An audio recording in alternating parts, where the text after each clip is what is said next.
Darkcast Network. The light shines brightest on our indie podcasts. Hi, this is Jenna. And this is Kelly.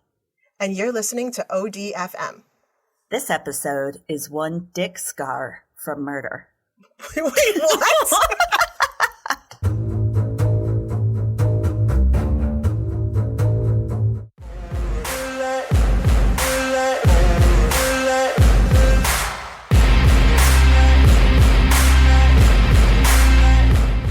All right, so shout-outs. Shout-outs! Whoop, whoop. So we have two new patrons, Patreon patrons, Erin, and I've heard she's like a descendant of one of the witches they attempted to burn in Salem, but this witch thwarted the efforts and now everyone's super respectful to their bloodline.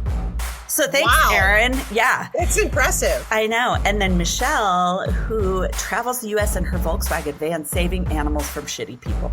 Oh, that's awesome. Yes. And everything I said is bullshit. But we do know Erin and Michelle now, and they are patrons, but shout out to them. Thank you for following us. Oh, you guys, thank you so much. We appreciate your support. And coming soon, stickers! So, finally working on them. Yay! Season 4, awesome, fun my ones. God. They're Season so 5s are going to be printed and cut today. Yay! I think. And then, Yay. Right. And so if you have any ideas, if anybody has any ideas for stickers, let us know. If you want to create a sticker and send us the art, we will. That's like one of my favorite things. Totally. We'll give credit. Yes, totally. So what I've been doing with my stickers lately that I get, oh my God. So like Dutch Bros and all the different coffee places. Do you have Dutch Bros there? I've heard of them, but we don't have them here. All right. So there's Dutch Bros, Ziggy's, all these ones out here. They always have these poles outside that everybody sticks their stickers on. So I've been sticking a different sticker from all of our seasons. Sweet! On these random poles. So If you see something, be like, Kelly was there. Well, her son was. Awesome. Yeah. All right. Cool. All right. Are you ready? I am as ready as I'm going to get. So excited for those stickers. They're so cute. Anyway. All right. I'm letting it hang. Okay. So on September 17th of 1996, Tang Ku, he arrives at his apartments, and they're in the Pear Tree Apartments that he shares with his fiancée, Christine Vu. Okay. So Christine, she's a 25-year-old elementary school teacher. And Tang, he's home earlier than usual, so she's probably not expecting him. The door is deadbolted from the inside, which doesn't have a key to the outside, so they can deadbolt it so that nobody else can get in, even if they have a key, type of thing. Uh-oh. What's she doing in there? Yeah. Oh, dear. Oh, God. Let me in. So he's knocking. Did you say fiancé? Fiance, yes. Oh, God. I know. Okay. Yeah. He can't get in. He keeps knocking, so he's finally like, okay, maybe she's in the bathtub. Maybe she's napping. I don't know. So he goes to his car, goes and smokes a cigarette to wait. And then he once again goes back to the door, tries it again. It's still locked, knocking, still no answer. So he goes down to a nearby payphone, because this is before everybody had cell phones. It's 96. Okay, for those of you who don't know, there used to be phones that were physically attached to a wall or what have you. And you had to pay. And you had to, so you actually had to have money on you. Yes, change. Right? Change. Yes, change. And then you would dial, and the phone part actually was connected. Like there was a cord. You couldn't walk away or anything. And they were dirty and used. Oh, God. And you had to look at the earpiece before you put it up, because somebody would put gum or someone spit. always did something. Someone always did shit. So Gross. He goes down to one of those. Must be desperate because he actually picked one up and used it. So he calls. Of course, no answer in the apartment. Of course rings not. and rings, no answer. And I don't know if they didn't have voice. I'm sure they had voicemail, but anyway, he goes back up to the apartment. He's like, okay, she must be in there. It's deadbolted from the inside. I mean, you have to be there to deadbolt it. Someone had to be there. Yeah. But now at this point, I'm starting to think less that she's doing something inappropriate and more that she can't get to the door. Exactly. So once again, he's like at the apartment. He's still trying his key. But this time he realizes, wait, it's unlocked. Whoa. He opens it. So the deadbolt is now... It is now unlocked, and so is the regular door lock. Okay. So he goes inside. He sees her purse. So he's like, okay, she's got to be here. Right. She's not in the living area. He goes and checks the bedroom. Doesn't see her. Then he goes into the bathroom. Ugh. Christine is nude, face down in the tub, which is half filled. Her hands and feet are duct taped behind her back, like hogtied. Oh, my God. Yeah, and she's dead. And her face and nose are also taped. So when he was knocking, that person, whoever hurt her, was obviously still there? Yep. Oh, Isn't my that God. horrifying while he's out smoking a cigarette? If it hadn't been deadbolted, he could have come in and stopped it? Yeah. Isn't that horrifying? Wow. Horrifying. So Tang goes to give to the police a statement. You know, of course he calls it in. Right. Lets them take DNA samples and cooperates fully. Of course, police are like, yeah, it's got to be him. It's usually the guy. It's usually the fiance. It's usually the husband. But then he wouldn't have called the police, so. Right. Whatever. Okay. Or, yeah, they think he's faking it. I don't know. But they do a rape kit on Christine's body, and they do collect DNA from semen, as well as a partial fingerprint that is found on the deadbolt lock. And it doesn't match Christine or Tang or any of the workers. Or anything. Okay. Whew. So police also found no signs of forced entry. So either she let the killer in or he was kind of waiting outside the door and jumped in behind her. Something. Oh, my God. I know. Oh, my God. While Tang was at the payphone was probably when he left. Probably. Otherwise, he would have seen him. Isn't that horrifying? Like seconds away. Oh. Oh, my God. Okay. Sorry. Yeah, I know. Horrifying. Like your worst nightmare. So when they test the DNA, they find Tang isn't a match. So they know it's not him. And he didn't match the fingerprints, like I said. So he's cleared. Good. So they run the print through the database, but they don't find any match to any known perpetrators. Okay. So 3 months go by. No new leads. Police are like, we basically have to wait for news of another attack or something like that to connect it, you know, or hope that he gets in trouble for something else and his fingerprints come in. Oh, they soon get another attack, though. So Wendy Prescott, a teacher's aide. So remember, Christine was also a teacher. Wow. Yeah. Someone has a certain target. Yeah, feels like it, right? Yeah. So she lives in the same apartment complex as Christine did. What? Yeah. Oh, freaky. I would assume everybody in that apartment complex was being extra careful. Oh, yeah. They were. And police are interviewing everyone and all that kind of stuff. But anyway, it's Christmas Eve. She's due to meet her sister. I know. Due to meet her sister for a shopping trip. And her sister waits, but Wendy never shows up. That evening, Wendy's family gets more and more concerned when they can't get a hold of her and she doesn't show up for Christmas Eve dinner. Yeah, it's kind of a big deal. Yeah. So around 11 p.m., Wendy's uncle goes to check on her in her apartment. Oh, God. He's horrified to discover her in the exact same position as Christine Vu was found. Naked, face down in a partially filled tub, neck, hands, and feet bound with duct tape, hogtied. Oh, my God. And the medical examiner determined she'd most likely been bound this way prior to death. So I'm not sure how she must have been bruising or something. So God. Her heart was still pumping. Yeah. And that she'd been manually strangled. And it was possible she had also drowned in the partially filled tub. Ooh. And she'd, of course, been raped. So sperm samples were recovered from her as well. Oh, thank God. Okay. Yes. The weird thing to the police, though, everything in the scene was nearly identical to Christine's, down to the layout of the apartment. Like, oh, that's creepy as hell. Yes. And they both worked in schools. Oh, my God. Same apartment complex. But they found a very important detail. A single print is found in dust on the TV stand. In dust. See, that's why I don't clean. Exactly. You got to leave the dust around just in case. You're welcome in advance, police. You're welcome in advance, right? Yep. So because it's a print in dust, even a slight breeze or walking past it could ruin it. So they're like, nobody move! And, they have a single chance to get a photograph of it before it's shifted, possibly. Shit. So luckily, they're successful in getting that single photograph. And after testing the DNA they had pulled from Wendy, they found it was the same killer as Christine. Oh, my God. So they know it's the same guy. They just have no clue who he is. Shit. And no witnesses, nothing. So completely clueless. So now this guy somebody is that hangs around this place. Yes. So yeah, he's in the same complex. So women are moving out in droves. Oh, hell this yeah. place. Yeah. But police are frantically like trying to interview someone, hoping the killer doesn't like get out in the crazy. Oh, right. In the mass exodus. But I'd be like, how much does it cost to break my lease? Fuck it. Yeah. I'm out. I don't want to die. Bill Thank me. you very much. Bill me. Yeah.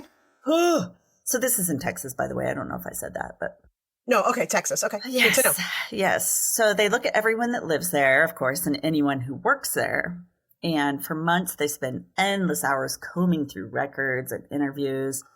They collected DNA from anyone willing to comply with it and tested them all, but none of them matched. So 102 people were cleared and Holy still no crap. matches. I know. Okay, so they did their due diligence. They're just trying. Unfortunately, in 1996, though, this is something I didn't know. There wasn't a national database for DNA or prints for police yet. Still? I thought by 96. I know. There was local, it was FBI that had it, but not the local police. Oh, well, so I thought that was interesting. Yeah. So they're running it against, their state stuff, but it's not coming back with anything. Oh my God. Okay. So they're like, well, this guy hasn't done anything before this. How is that possible? Well, he has. He just wasn't in Texas. Or he wasn't caught. Who knows? But oh, well, that too. So about a 10-minute drive from the Pear Tree Apartments, there's a woman who's 19-year-old. She's named Adrienne Fields. You're starting out your life. Everything's great. Oh, God. You're not even really a You're woman a baby still. yet. You're still a kid. Yeah. So she lives in an apartment complex, not too much different from those of Christine and Wendy that they lived in. Okay. But she's in another town, basically. So it's Grand Prairie. Those ladies were in Arlington. So she's a ways away, but it's only 10 minutes. And yeah, Adrienne grew up in a pretty strict household. So having her own apartment and being independent is a huge deal to her. Oh, yeah. So Adrienne's sister and her friends, they all hung out together a lot at her apartment and spend time after work going to clubs and having fun. And Adrienne, she starts hearing the news reports about this possible serial killer. God, yeah.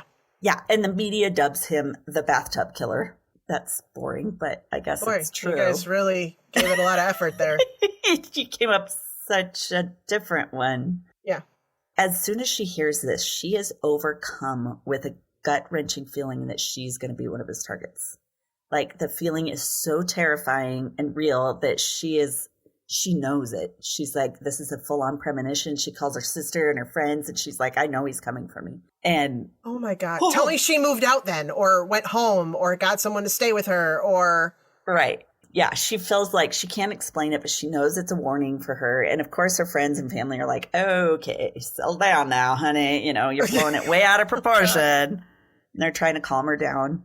And after a few days after her panic attack, after this initial one, it's now January of 97. So it's the next year. Okay. And Adrienne still can't shake the anxiety of what she believes is a true premonition. So she becomes increasingly paranoid. She's constantly looking behind her, feeling like she's being watched. It's incessant. Oh, this poor girl. I know. I feel bad for her. So she works long hours at the post office, and she often gets off of work long after dark. So that doesn't help. No. I mean, it's a good thing that she doesn't teach. Right. At least she doesn't fit that MO. Yeah. Right? So she'd often race home, lock up everything tight, sometimes like blockade the door because she is just... Oh my God. Sure. Yeah, it's going to happen. Yeah, she's next. Poor thing. I know. So she has trouble sleeping. She's always keeping her phone near her and the light on.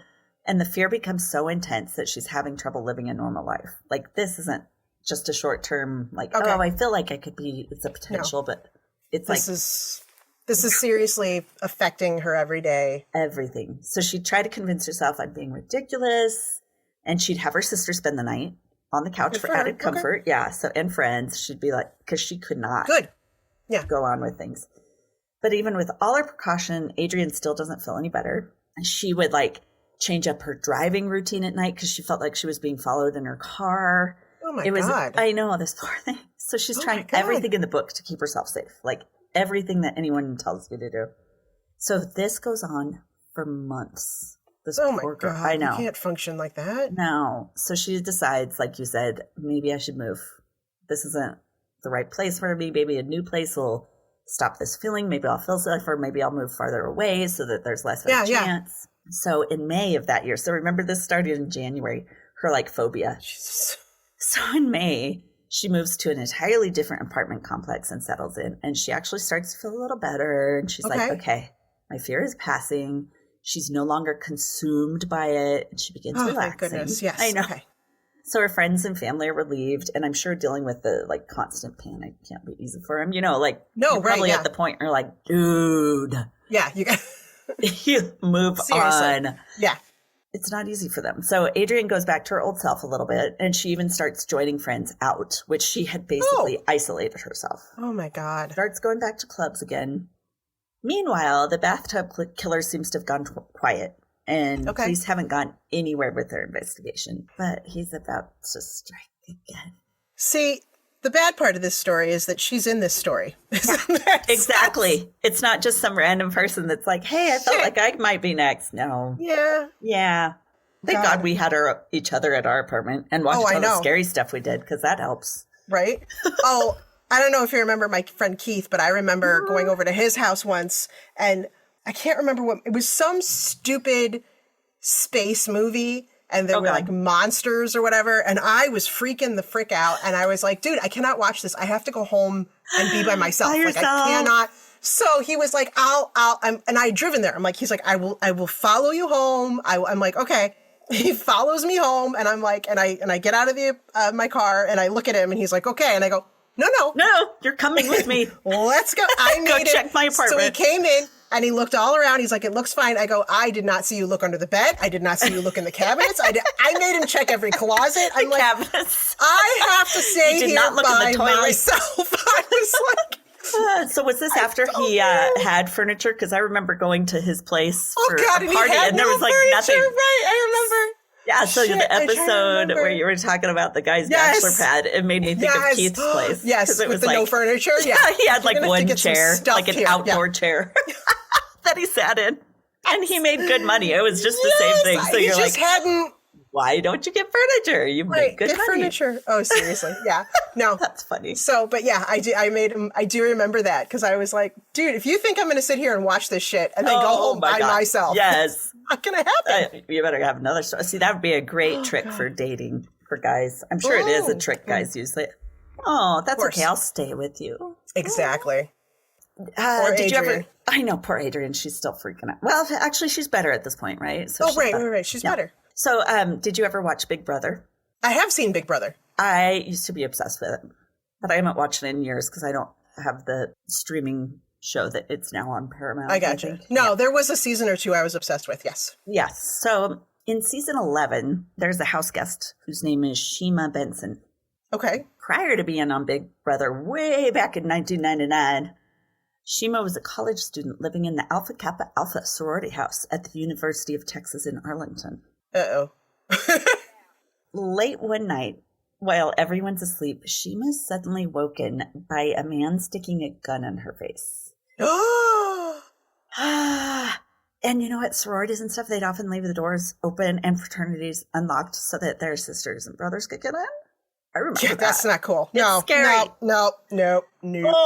Anyway, so he attacks her. He hits her and rapes her, like seriously beats her. Oh my God. After the rape, he sits her up and he tells her to give him oral sex. He orders her to do it. What? Yeah. Oh, so she makes a decision that could have saved her life. She bit the hell out of his wing. Like, seriously injured him. Oh, good for her. Yes. So he is just enraged and he beats the shit out of her, but he had to leave because he was so injured and he's bleeding everywhere. Yes. Good for her. So good for Shima. So she does kind of mention this on the show later. I remember seeing that episode where she talks about being raped, and she said she had to have several facial surgeries because of how badly he had beat her. She's Jesus. Beautiful. Oh my God. But police aren't sure. At that time, they didn't connect the two. Okay. Because his MO was to kill There was no bathtub. It wasn't a single apartment. Right. But being that she did what she did and left him with a big old dick scar, I think it saved her life. Yeah, for sure. Oh my God. Okay. Because she did that, it was so bad that she had to have left a mark. Something. They knew it left a mark. Ew. I'm sorry. I don't know if it was that bad, but she mentioned it was pretty bad. Yeah. Now I feel a little nauseous. So police aren't sure if it's the same attacker as Christine and Wendy, but they get all the info they can from Shima because this way she's actually visually seen this guy. Okay, so she can she can identify Somewhat. parts of him. Yes, parts, not all. Yeah. But yeah. So she tells him the attacker is in his mid to late 20s. He's African American. Okay. Between 5'8" and 5'10". Unfortunately, he had pantyhose over his face, so his features are indistinguishable. Okay. But, I mean, that cuts out a big portion of their people. Oh, yeah, that at least narrows it down, right? Okay, he's African-American, he's younger than some of these guys, all that kind of yes. stuff. So they couldn't immediately connect her assault, but they did get DNA samples from her rape kit. This dude, like, he's never using condoms, so he's leaving his freaking semen everywhere. Oh, my God. Did they check hospitals to see if anybody had a partially... I think they did, but they weren't getting any... I know, partially severed. Oh, my God. She put the shit out of it. Good girl. Yeah, so they test her rape kit, and several days after the results come back, the lab calls, and they're like, it's a match to the killer. Oh, my God. So fine. And can you imagine being Shima and hearing that and being like, what the fuck? Yeah, it could have been... She could have been number 3. Believe it or not, it could have been worse. It could have been. Finally, they know what the guy looks like. They can at least narrow down the suspect pool, and still 8 months pass without any progress. Well, unfortunately, the distinguishing feature is not out in the open. It's like, drop trowel, everyone. Exactly. You can't have like a wanted poster that says, have you seen this penis? Although that would be getting a lot of attention, I bet. Well, maybe they could have, because women would have been dating him or something and would have been like, could you imagine that? Yeah. Hey, babe, you want to come home with me? Oh, can I see your penis first? Because I want to make sure. I need to make sure you're not the bathtub killer with the dick scar. God. Well, yeah, it makes you wonder, though, like with social media now, I bet, how they often have Facebook pages for killers and current cases. They could have totally put that on there and like check the dick. Yes, check the dick, ladies. Check the dick. So, oh my God. Once again, he fades from headlines. And know that now that there's no news coverage of the cases, Adrian, the one with the premonition, she's still feeling better and better. So she's feeling safe. She was still kind of having struggles with going out, but she is like, you know what? I'm done. She writes herself a letter one night, and she wrote, quote, "Today is the rest of your life." Unquote. So she is like making the decision. She doesn't want to let this obsession run her life anymore. This is like a bad movie. I know. What were those movies? Final Destination? Like where it's like inevitable and you can't stay away. I know. Okay. But at this point, it's been nearly 3 years that this has been running her life. That is how long 3 years she has been going through this. After a while, you have to be like, okay, let's think of the odds. Yeah. And that's what she's like, okay, this is just insane. Why am I having this feeling? And why is it so strong? And I need to get over it. So she's starting to feel excited about her future. Okay. She calls her sister and she's like, sis, I'm done with the paranoia. I'm moving on. Time to get over these thoughts that are taking over my life. So her sister's relieved, but she's also a little uncomfortable because she's been protecting her so long and like going over to her place. But she's like, you know what? I'm not going to get in the way. She's realizing that Adrian's taking steps to be self-reliant. She's a grown woman, so she's not going to mess it up. One night, right after making this decision, like it was maybe the next night. Yeah. Shit. Adrian settles in for the night, and she's woken to the sound of swish, swish, swish, like someone walking through the apartment. In parachute pants? He's very out of style. Go get a new pair of pants. Maybe they're like nylon running track pants. I don't know. But she hears someone walking through her apartment. All right.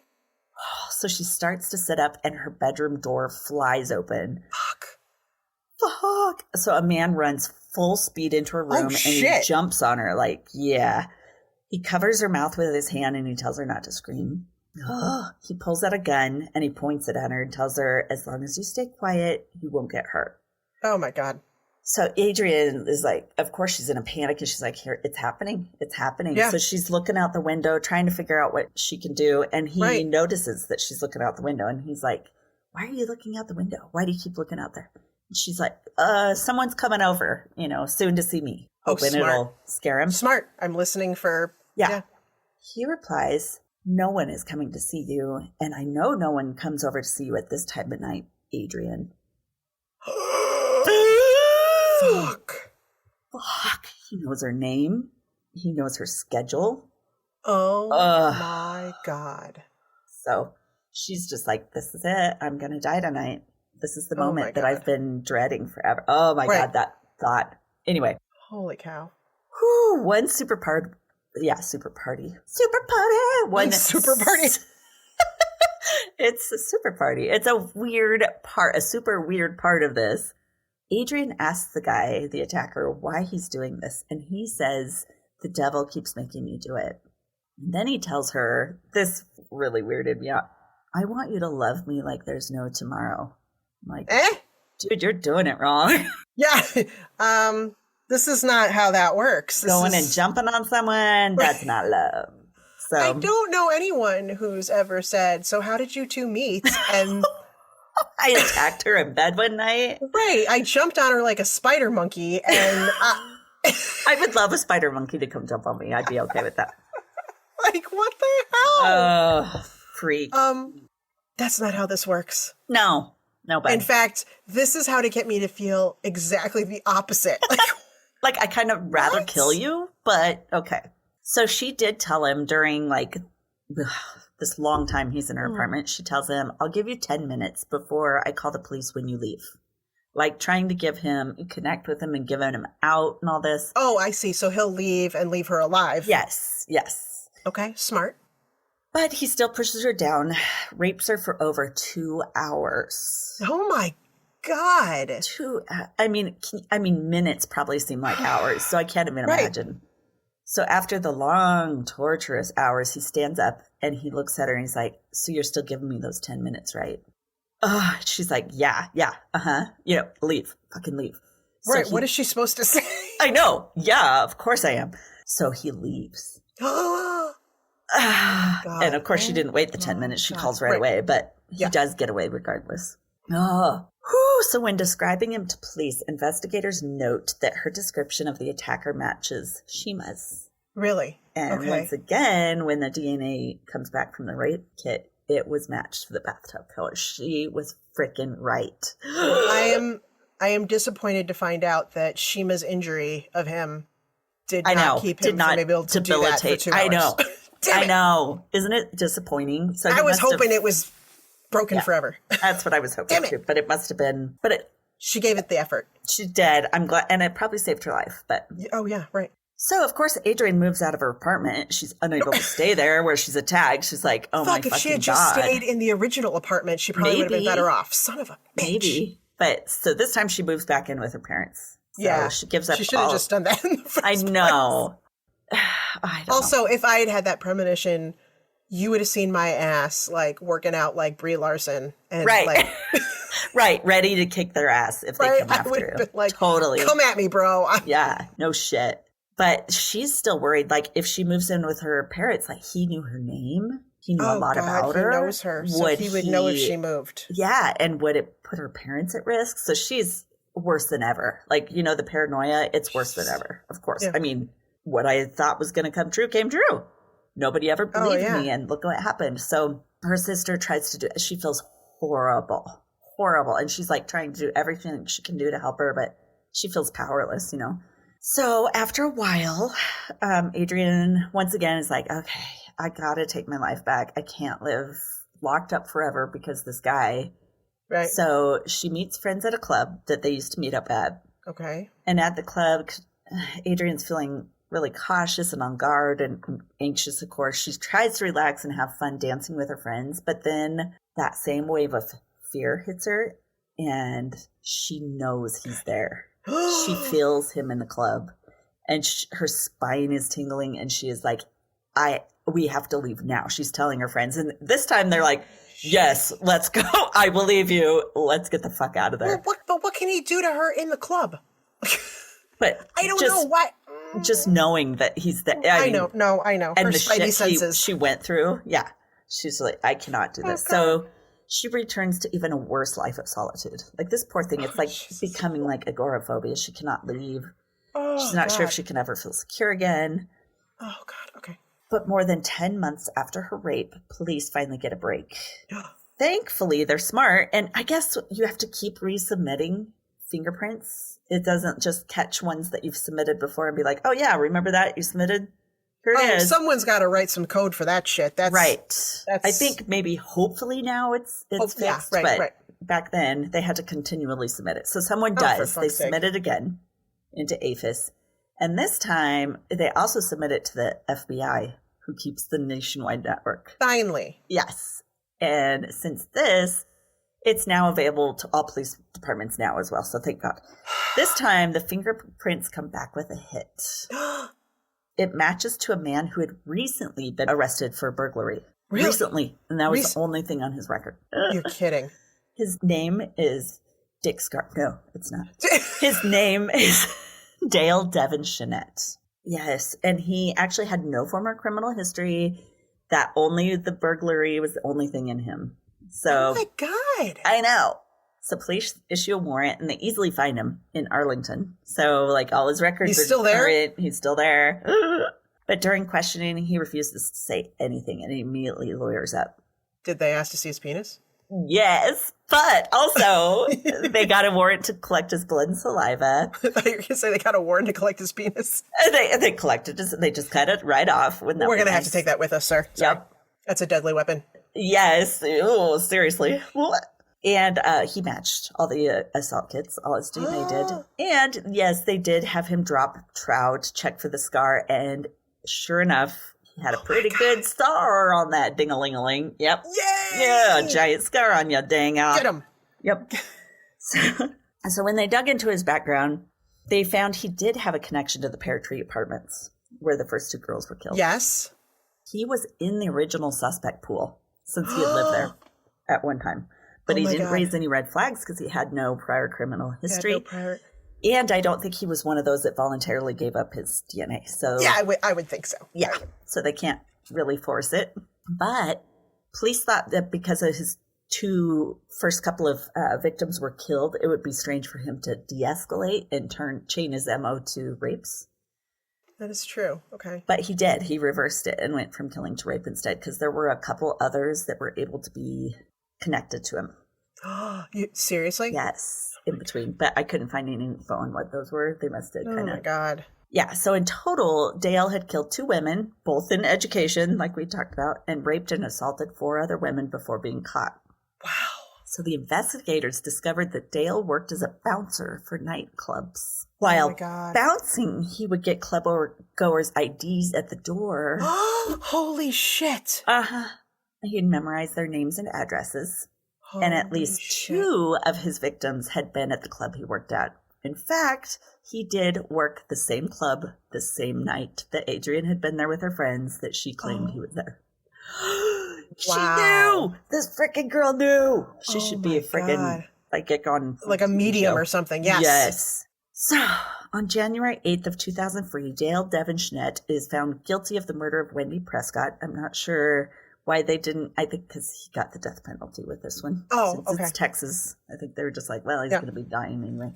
Gotcha. So February 10th of 2009, he's put to death by lethal injection. This is another quinky. That day was Adrian's birthday. Ooh. Oh, wow. But she thought it was wonderful. She was like, this is the best present I could ever. Best present, right? Yeah. So after the years of torture and fear she had experienced, Adrian built a new life. She recovered and began a nonprofit advocating for other rape victims called Rip the Bandage. Good for her. So, yeah, now she... Could have been called Bite the Dick, but whatever. That would have been a good... That's Shima's. Shima needs to start that foundation. Bite the Dick. Yes. Crazy, huh? So, now she gives speeches all around the U.S. about it, and she says the more she talks about it, the better she feels and less fear. But that fucking freaked me out that this girl knew for a fact this was going to happen, but she couldn't do anything to prevent it. Like you said, like Final Destination. Sorry, I just have in my head the words foresight and foreskin Oh! at the same time because she had the foresight of the foreskin. To buy the foreskin. I can't. Sorry. It's where my weird brain goes. Freaking scary. Oh. Dick Scar. Yeah. Dick Scar. Yeah, totally. Yeah, I just couldn't pass up that opportunity. No, you can't. That was handed to you. Yeah. And I mean, all right. So do you want to hear my sources? God. I do want to hear your sources. All right. So season 4, episode 8 of Your Worst Nightmare, He's Coming For Me, which is all about Adrian's plight she went through, like knowing that it was happening. NBCDFW.com. Not sure. ABCDEFG HIJK. Oh, yes. MyPlainView.com. Oh, this was my favorite. Oh, no, they didn't. .livejournal.com. That's awesome. Wikipedia and FilmDaily.co. Wow. Yes. Freaking crazy, huh? Oh my God. Oh my God. That's awesome. Yeah. Oh, that's a good one. Thank you. So now you know one of the techniques if you're forced to try to give oral sex. One good way of getting out of it. There you go. You just have to have the presence of mind to do that.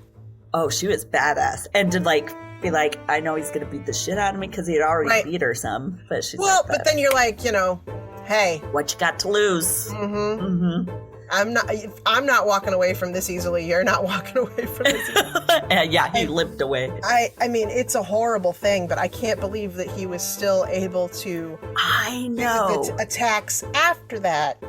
It was quite a while after that, so it must have taken some time. There must have been some healing. Yeah, there must have been some little penis physical therapy going on. I don't know. How do you do that? You're on your own, man. You get little weights and you work. I don't know. Little weights. I prefer a band. I don't know. I'll use the exercise band. Excuse me. Okay. It's like Kegels, but different. Shit. Oh God. Okay. Yeah. Well, thanks for joining us again. Thank you, everybody, for listening. If you've made it this far, congratulations. It's a little freaky, but God, that was a good one, though. All right. Well, thank you, everybody. Thank you. We'll see you next week. Bye. Hey, Oddies. Thanks for listening to another episode of ODFM. If you're a longtime listener, hey, we cannot thank you enough for your continued support. And if you're a new listener, thanks for giving us a try. If you like us, please drop us a like, subscribe, or rate us so we can share our stories with more people around the world. And if you'd like more information, like links to our podcast and socials, along with our Patreon fan page, those links are all on Linktree under ODFM Podcast. That's linktr.ee/ODFM Podcast. Side note, you guys, we're obsessed with fan art, and we love making things with it, like stickers for our fans. So if you'd like us to use your designs, send it to us at odfmpodcast@gmail.com. And if we use your design, we'll be sure to send you a sticker. Thanks for listening to another episode of ODFM, hosted by Kelly DeVries and Jenna Swanson. Production and editing by Kelly DeVries. Theme music by Eric Swanson. ODFM is a satirical true crime podcast for entertainment purposes only. The stories you hear are serious and true. The comments and opinions are not. We apologize if any of our content is harmful or disrespectful.